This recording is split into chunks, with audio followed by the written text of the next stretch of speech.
अल्हम्दुलिल्लाहि रब्बिल आलमीन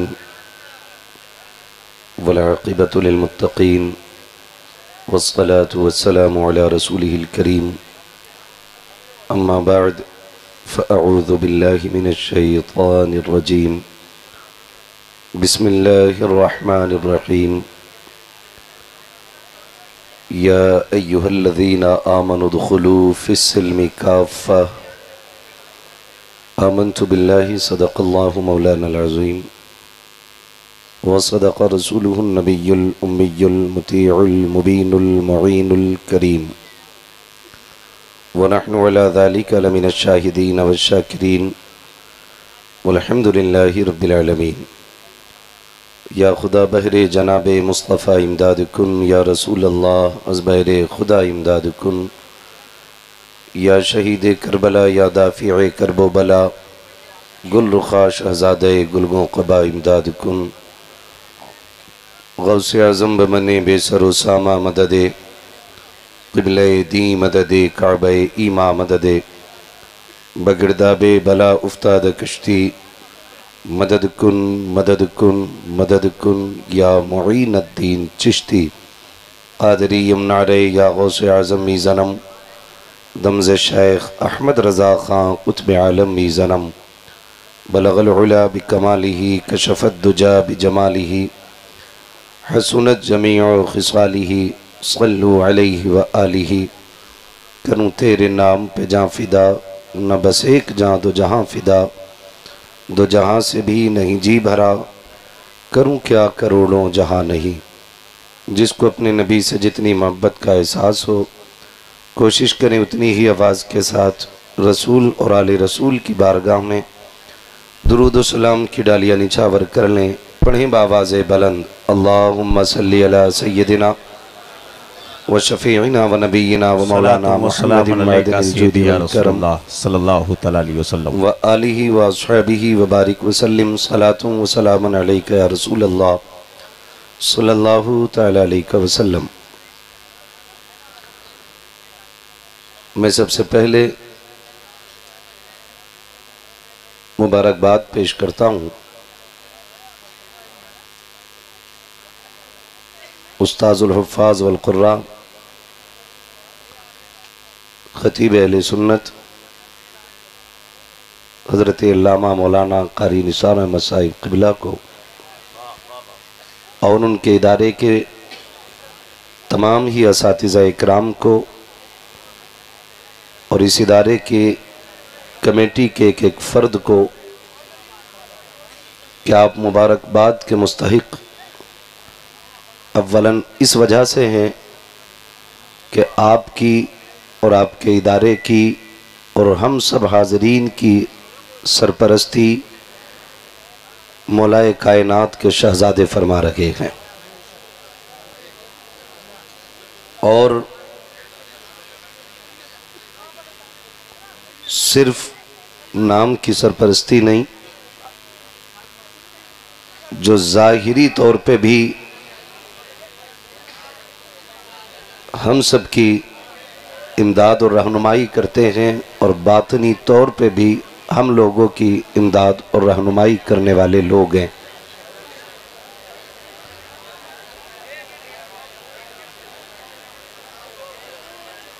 हम लोग चूँकि शहर बरेली से बड़ा गहरा ताल्लुक़ रखते हैं और इतना गहरा कि कोई दिन ऐसा नहीं जाता जिस दिन हम ये नहीं कहते कि डाल दी कल्ब में अज़मत मुस्तफ़ा सैयदी आला हज़रत पे लाखों सलाम।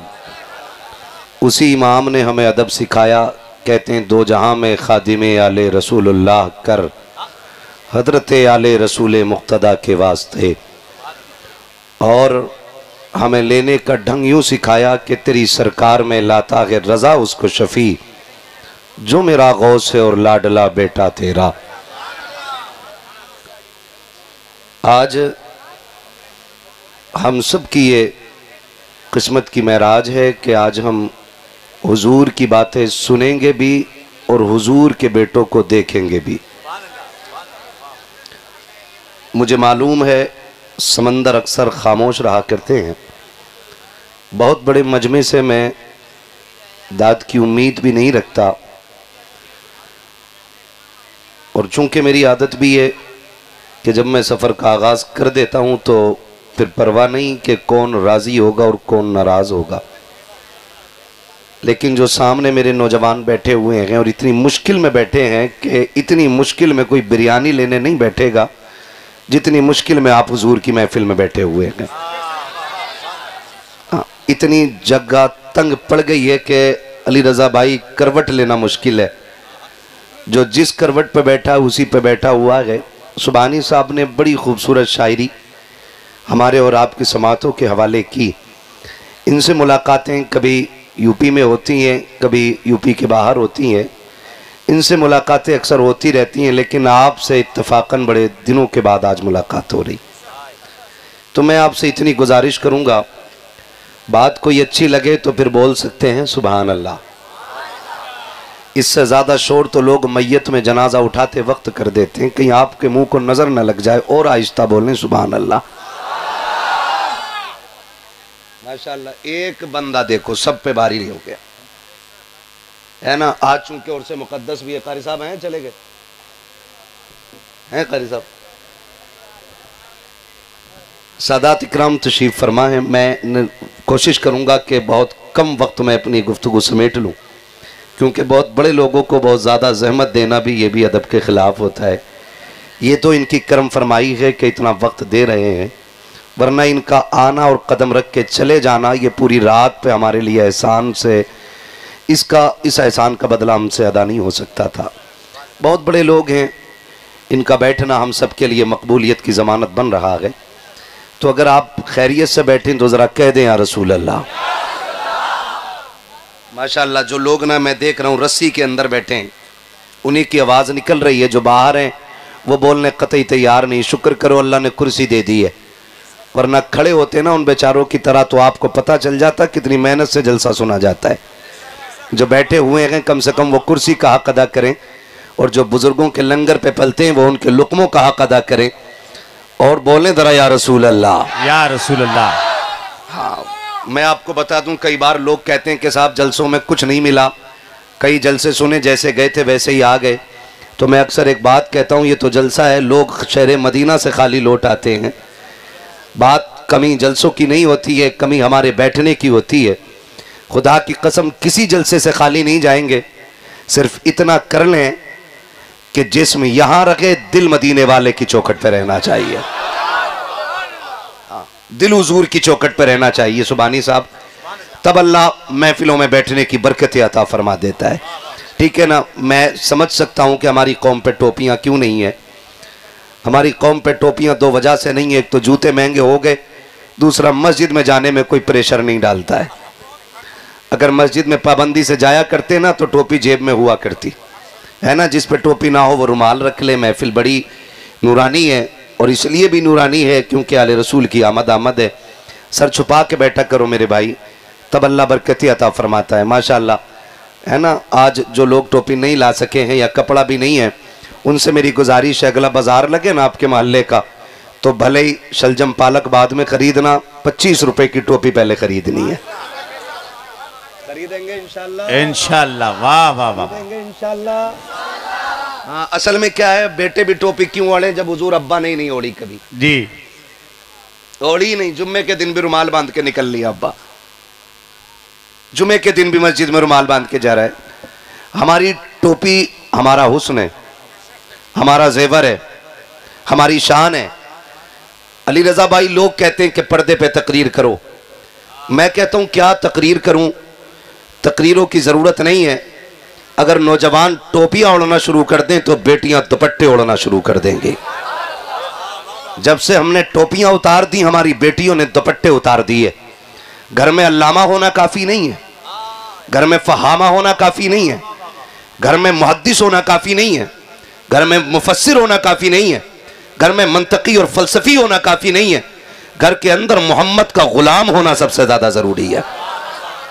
इसलिए कि नस्लें जो परवान चढ़ती हैं ना, वो आपकी डिग्री देख करके नहीं, आपका किरदार देख के परवान चढ़ा करती हैं। मैं कहता हूं मेरे जैसे हजारों खतीब पैदा हो जाएं, और लाखों हैं, और क़यामत तक होते रहेंगे।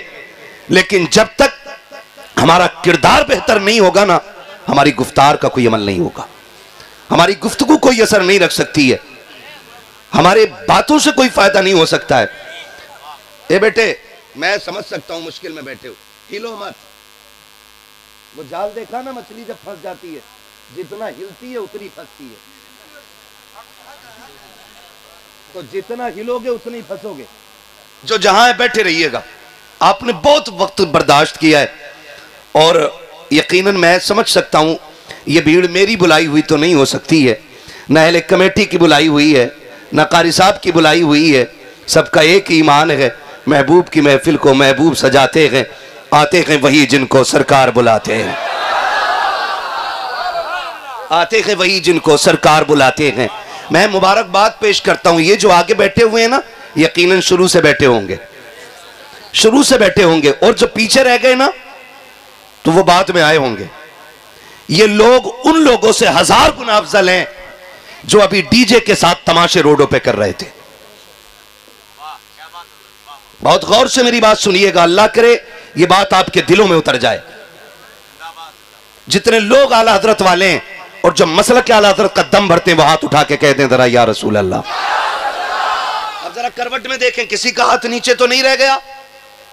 नीचे रह गया हो तो समझ लेना वो जेब काटने वाला भी है और ईमान चुराने वाला भी है।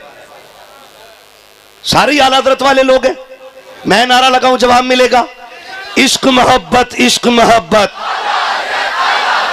ऐसा नहीं, ऐसा नहीं, जितने दिनों से टुकड़े खा रहे नाम के उतनी आवाज निकलनी चाहिए। इश्क मोहब्बत, इश्क मोहब्बत, इश्क मोहब्बत, इश्क मोहब्बत। अब हाथ नीचे कर लीजिए।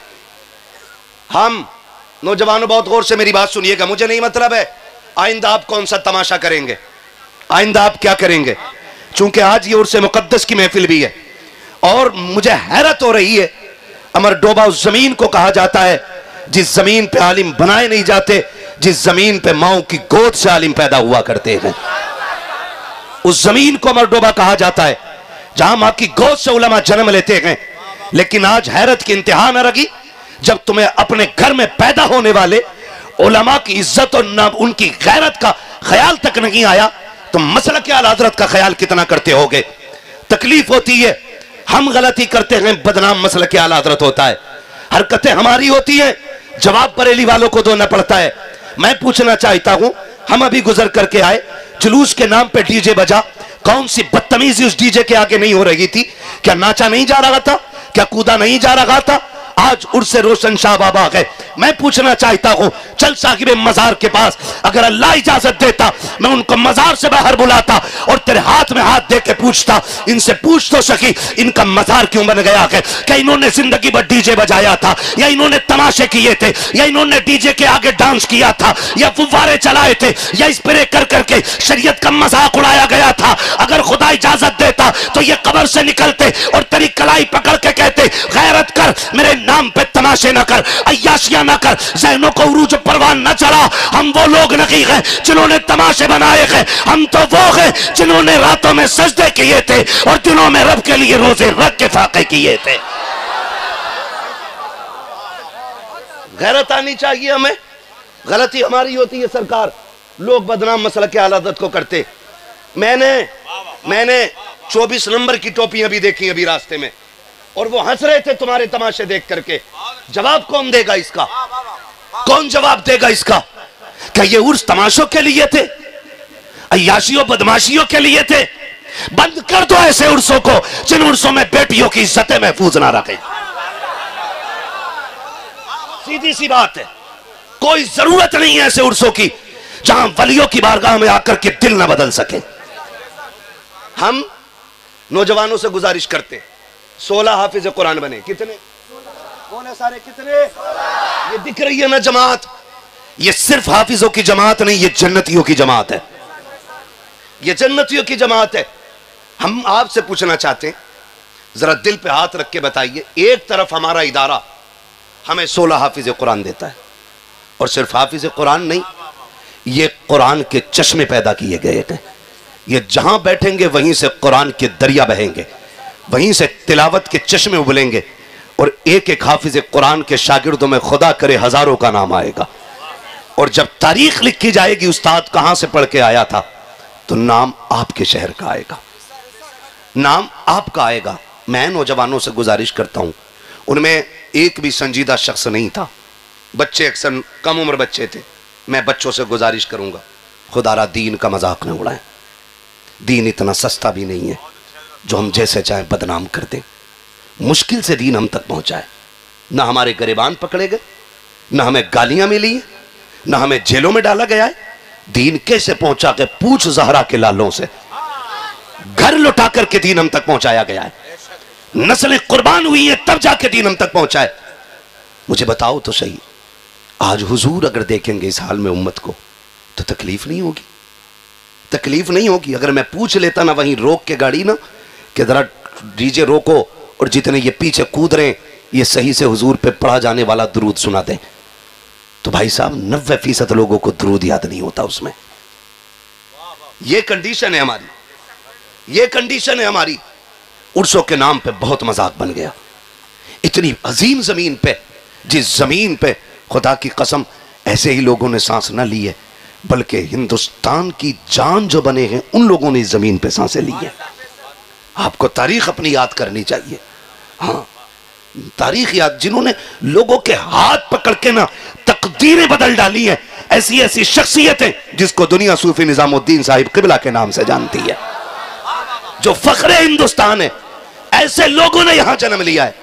और हम उनके शहर में रह करके ऐसी हरकतें, माफ कीजिएगा मुझे ये दीन समझ में नहीं आता है। मत बुलाना आइंदा कभी भी। मैं जानता हूं ये कमेटी वाले, ये दीन से मोहब्बत करने वाले लोग, ये कुरान को पढ़वाने वाले लोग, ये कुरान को घर तक पहुंचाने वाले लोग हैं। इनके समझाने पे भी हम नहीं मानते, इनके बताने भी हम नहीं मानते। याद रखिएगा, दीन नजर आने वाली चीज नहीं है, इस्लाम खुद में नजर आने वाली कोई चीज नहीं है, बल्कि लोग हमें देख करके इस्लाम का फैसला करते। किसे देख करके? किसे देख करके? हमें देख करके लोग फैसला करते हैं कि इस्लाम कैसा है। आज भी हम हैं, कल भी हम थे।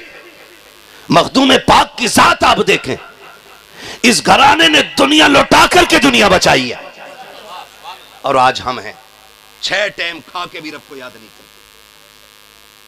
6 टाइम खा के भी रब को याद नहीं करते।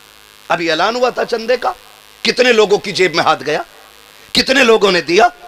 अगर बात आ जाए ना, कव्वाली होनी है जी, कौन आ रहा, नाम नहीं लूंगा, बुरा लग जाता लोगों को कि फला आ रहा, तो कहते हैं ले 500 मेरी तरफ से ले, 1 घंटा ओवर टाइम कर लेंगे, 300 मेरी तरफ से ले। और कहते हैं हल्का ना करना, जरा एक जवाब वाली भी बुला लेना, जवाब वाली भी बुला लेना। वो क्या करेगी? कहा जब तक वो नहीं आएगी मजा नहीं आएगा। ये कंडीशन है हमारी कौम की। हमने 70 सालों में कौम नहीं बनाई, सिर्फ मूंड बनाया है। माफ कीजिएगा जुमले बहुत कड़वे मेरे, कौम नहीं बनाई, मूंड बनाया है हमने अपना।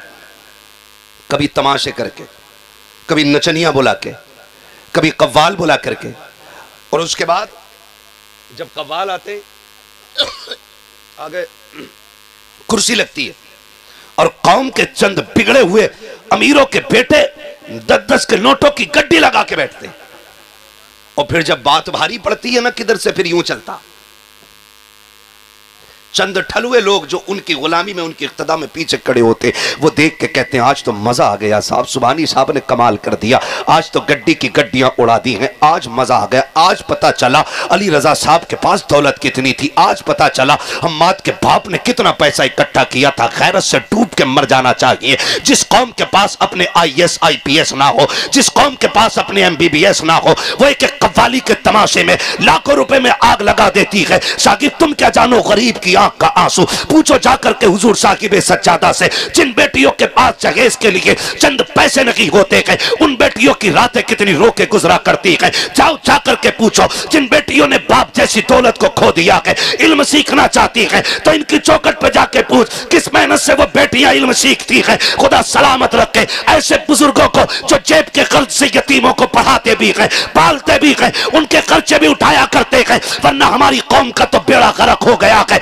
इसके पास अय्याशी में लुटाने के लिए दौलत तो है, लेकिन गरीब को देने के लिए लुकमे नहीं है। इसके पास तमाशों में लुटाने के लिए गड्डियां तो है, लेकिन बेवा की बेटी के सर पे डालने के लिए चादर नहीं है। क्या करोगे ऐसी दौलत का? तुम तमाशों में पैसे उड़ाते हो। खुदा के वास्ते, तुम्हें खुदा का वास्ता, अगर रब ने दौलत दी है, अय्याशियों पे ना उड़ाइएगा, तमाशों पे ना उड़ाइएगा। इसी पैसे को लीजिएगा, आकर के कारी साहब किबला की बारगाह में कारी हसीब से कहिए, मौलाना पैसा इकट्ठा हो गया है, मुझे एक कारी कुरान बता जिसके पास लेटने का बिस्तर ना हो, एक कारी कुरान बता जिसके पास पढ़ने का कुरान ना हो, एक कारी कुरान बता जिसके पास खर्च का पैसा ना हो। ये पैसा उठा करके उसकी झोली में डाल दे, खुदा उठा करके जन्नत तेरी झोली में डाल दे। नारे तकबीर, नारे रिसालत, मसलके आला हजरत हजरत अल्लामा मुफ्ती हम्मा साहब क़िबला हुजूर अनीसे मिल्लत। सुभान अल्लाह, सुभान अल्लाह। कुछ करो यार, अब वो वक्त नहीं है, अब नहीं चलेगा ऐसे, अब नहीं चलेगा। कितने कमरे हैं आपके मदरसे में? कारी साहब हैं? मस्जिद में 2 कमरे और 16 हाफिज कुरान। बोल दो जरा यार सुभान अल्लाह। हाँ, मुझे नचनियों की दाद नहीं चाहिए, मुझे हुजूर के दीवानों की दाद चाहिए। जो इन तमाशों से लगे वो बोले जरा सुभान अल्लाह। हाँ, कितने हाफिज कुरान और पढ़े कहाँ गए? जोर से, बस खुदा सलामत रख के यही भीड़ काफी है। हाँ, जंग में कागजी अफराद से क्या होता है, हिम्मतें लड़ती हैं तादाद से क्या होता है ना। ये चंद नौजवान काफी है मेरे लिए। आप ना भी बोलें, अपनी आवाज घर ले जाइएगा, आपके बेटों को डांटने में काम आएगी। और आप इतनी जोर से बोलिए गला बैठ जाए। माँ पूछे आवाज क्या हुई, कहना अम्मा जेब में पैसा नहीं था, हुजूर के नाम पे आवाज कुर्बान करके आ गया। हुजूर के बेटे बैठे हुए हैं। वाह वाह वाह, सुभान अल्लाह, सुभान सारे अल्लाह। लोगों की। कहाँ चल रहा है मदरसा? मस्जिद में। ये छोटे छोटे बच्चे, इन बच्चों के माँ बाप को सलाम कि इतनी रात में बड़े बड़ों की आंखें बंद हो जाती हैं। इन छोटे छोटों ने बैठ के बता दिया हुजूर से इश्क की कोई उम्र नहीं होती है। 28 साल का आशिक हो सकता है तो फिर 8 साल का भी तो हुजूर का आशिक हो सकता है ना। खुदा आपको सलामत रखे और आपके माँ बाप को सलामत रखे। इदारा 2 कमरों पे चल रहा है, 2 कमरों पे चल रहा है।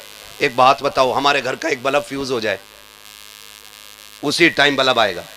समर खराब हो जाए, उसी वक्त में मिस्त्री आएगा, ठीक करेगा। लाइट खराब हो जाए, उसी वक्त में आएगा मिस्त्री और ठीक करके चला जाएगा। और हमें अगर लेटने में पैर पूरे नहीं रहे ना कमरे में, कह रहा एक कमरा और बना लूं। हमें अपना घर इतना प्यारा है तो फिर हुजूर का घर कितना प्यारा होना चाहिए, है ना। हुजूर साहिब सज्जादा की अल्लाह उम्र में बरकतें करे। 51,000 पिछले साल दिए थे, 51,000 इस साल दिए गए। अजी साहब आप तो कुछ भी ना दें तब भी हमारा ये दावा है, तेरे टुकड़ों पे पले गैर की ठोकर पे न डाल, झिड़कियाँ खाएं कहाँ छोड़ के सदका तेरा है जी। हम तो पलते ही हुजूर की औलाद की ठोकरों पे हैं। तो मैं अर्ज करना चाहता हूँ आपसे लोगों, अब वक्त वो नहीं है। हम तमाशे कब तक करेंगे, कब तक करेंगे? हमने ना 70 सालों में ना काश कौम बनाई होती, आज हमारी कौम बन गई होती ना तो हमें दर बदर के धक्के खाने नहीं पड़ते, धक्के खाने नहीं पड़ते।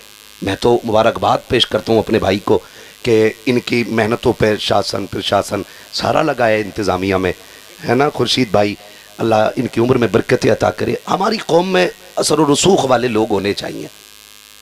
मुझे तो हजरत नेता नगरी भी समझ में नहीं आती।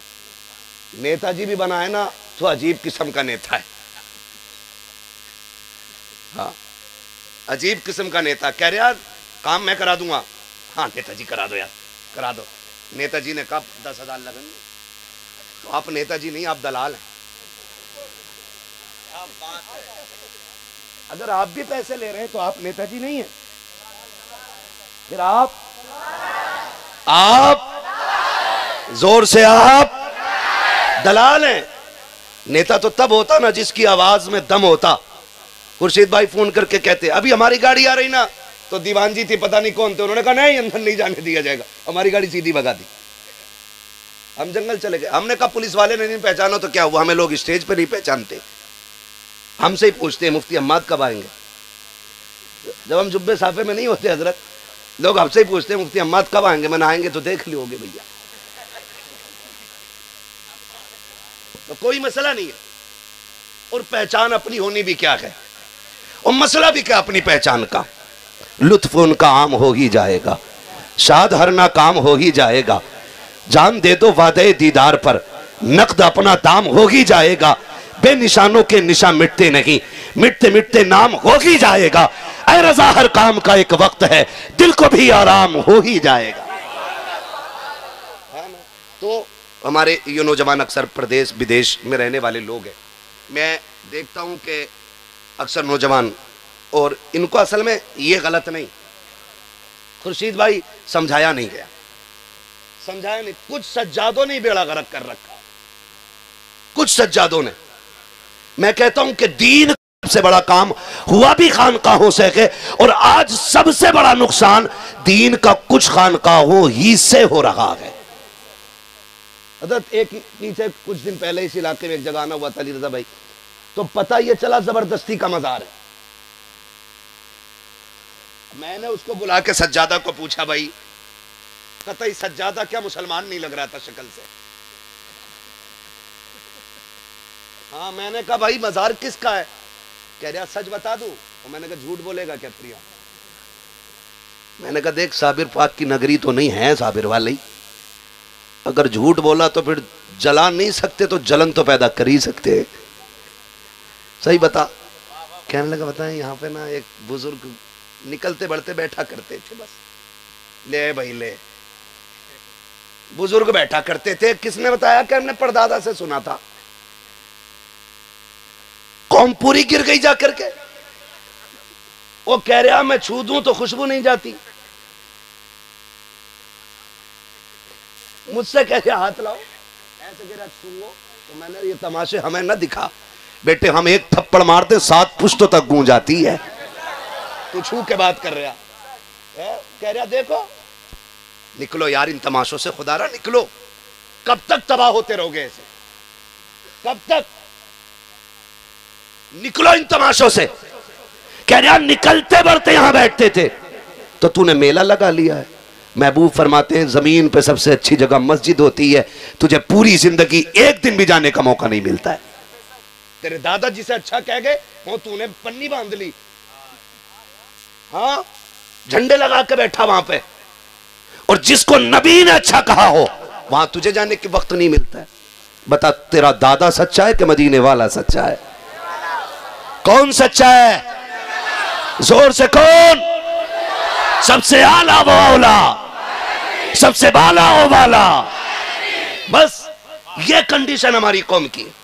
अंधभक्त उधर ही नहीं है, इधर भी है, इधर भी है। माफ कीजिएगा सुन लेंगे थोड़ी कड़वी बातें, अल्लाह करे ये तमाशा निकल जाए। ये तमाम मेरे सर के ताज उलमा बैठे हुए, अल्लाह इनके कदमों की खैरात मेरी नस्लों को अता करे। अगर उलमा के कदमों की खाक मेरी नस्लों को मिल जाए तो मेरी किस्मत की महराज है। अगर उलमा इतनी शान वाले हैं तो फिर सादात की अजमतों का कहना ही क्या कह। मैं बाकी बात इनके हवाले से क्या कहूँ। इमाम शाफई से किसी ने कहा था आप बताएं ना सैयदों की शान क्या होती है, तो 2 बातों में बात खत्म कर दी। उन्होंने कहा सैयदों की शान मुझसे पूछते हो तो सुनो, ये वो लोग हैं जिन पे दरूद ना पढ़ा जाए तो हमारी नमाज मुकम्मल नहीं होती है, जिन पे दरूद ना पढ़ा जाए तो हमारी नमाज मुकम्मल नहीं होती है। ये इमाम शाफई ने कहा था। माफ कीजिएगा, बताओ खुर्शीद भाई बैठे हूं, कमेटी वाले सारे बैठे, कितनी मेहनत कर रहे थे। मैं उन चंद लड़कों को दुआएं देता हूं जिन्होंने मेरी गाड़ी निकलवाई, और इस मेहनत से हटा बचा के खुर्शीद भाई और इनके साथ के 2-4 लड़के उन्होंने गाड़ियां निकलवाई। कंडीशन ये थी, लगता ही नहीं था कि महफिल मर्दों की है कि औरतों की है। और वो जो चादरों का जुलूस निकाल रहे हैं, तुम भी मसला के आला हज़रत पे अमल करो। और मसला के आला हज़रत यह है कि एक चादर से ज्यादा चादर नहीं चढ़ाई जानी चाहिए। ये है मसला के आला हजरत। एक चादर से ज्यादा चादर की इजाजत नहीं। हमारे मजारों पे 70 चादरें और हमारे इदारे के बच्चे बैठे हुए एक ठंडे पानी के गिलास को तरस जाएं, कौन सा जवाब हुजूर को दोगे कयामत में? मुझे बताया जाए, जिस कौम के पास कब्र पे बैठने के लिए एक ऊंट के सिवा करके बोटियां काट के तकसीम करने का वक्त ना हो, वो चादर ले जाने में 18 घंटे लगाती है, कौन सा जवाब हुजूर को दोगे? तुम अपनों के वफादार नहीं हो सके, मजार वालों के वफादार हो जाओगे। एक भीड़ चल रही है चादर लेकर के, भीड़, उसमें चाहे मेरा बेटा हो या आपका हो, एतराज इससे नहीं, जो गलत है तकलीफ उससे है,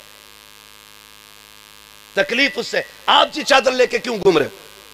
कब बाबा के कलंदर हैं हम, बाबा के मलंग हैं हम, बाबा के दीवाने हैं हम। मैं पूछना चाहता हूं, ये जो मजार में लेटा हुआ शख्स है, इसकी कभी तहज्जुद कज़ा नहीं हुई होगी, इसकी कभी चाश्त कज़ा नहीं हुई होगी, इसकी कभी इशराक कज़ा नहीं हुई होगी। फर्ज तो बड़ी बात है, जिसने नवाफिल न छोड़े होंगे उसके मजार पे जाने वाले तमाशे करते जा रहे हैं। एक वक्त का सजदा पेशानी में नहीं है, एक बार की तस्वीर सुबह से शाम तक की हमारी झोलियों में नहीं है। हम जा किधर रखे हैं? हमारी कौम को हो क्या गया है? वैसे ही हाथ फैला के कहते हो अल्लाह सलाहुद्दीन दे दे, मोहम्मद बिन कासिम दे दे। कब तक मांगते रहोगे? ये कोशिश क्यों नहीं करते हो खुदा हमी को सलाहुद्दीन बना दे, खुदा हमी को मोहम्मद बिन कासिम बना दे। कभी उठ के रात को ये भी तो कह अल्लाह सलाहुद्दीन भी तेरा बंदा था, मैं भी तेरा बंदा हूं, मौला मुझ में वो जुर्रत पैदा कर, मैं तेरे दीन के लिए खड़ा हो जाऊं। मौला मोहम्मद बिन कासिम भी तेरा बंदा था, मुझे भी वो तौफीक दे कि मैं मोहम्मद बिन कासिम बन सकूं।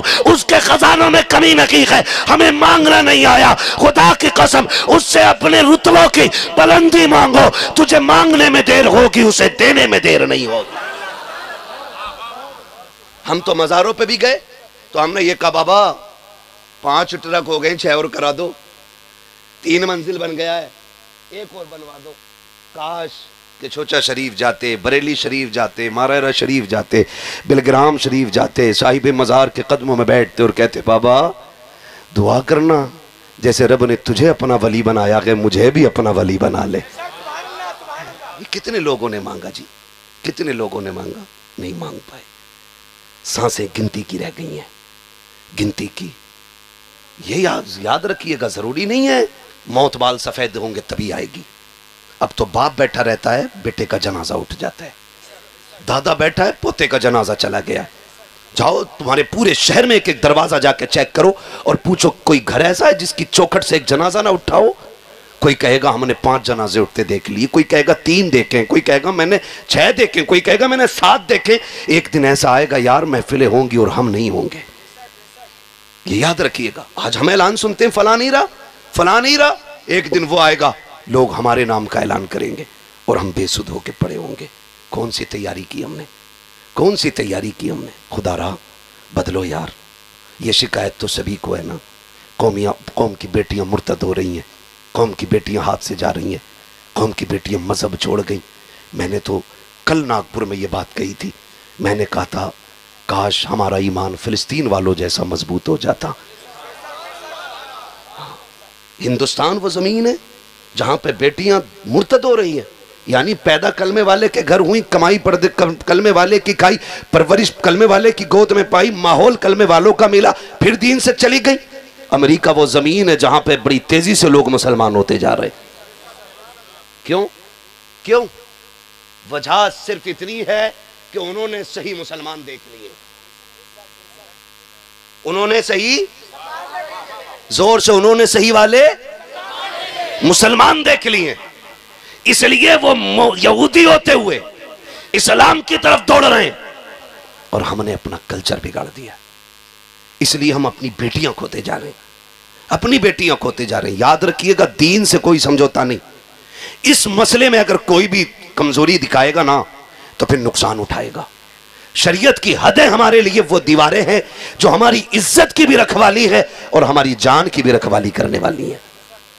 हाँ, ये दुख होता है। देखो हिंडोले झूले उर्सों में लग रहे झूले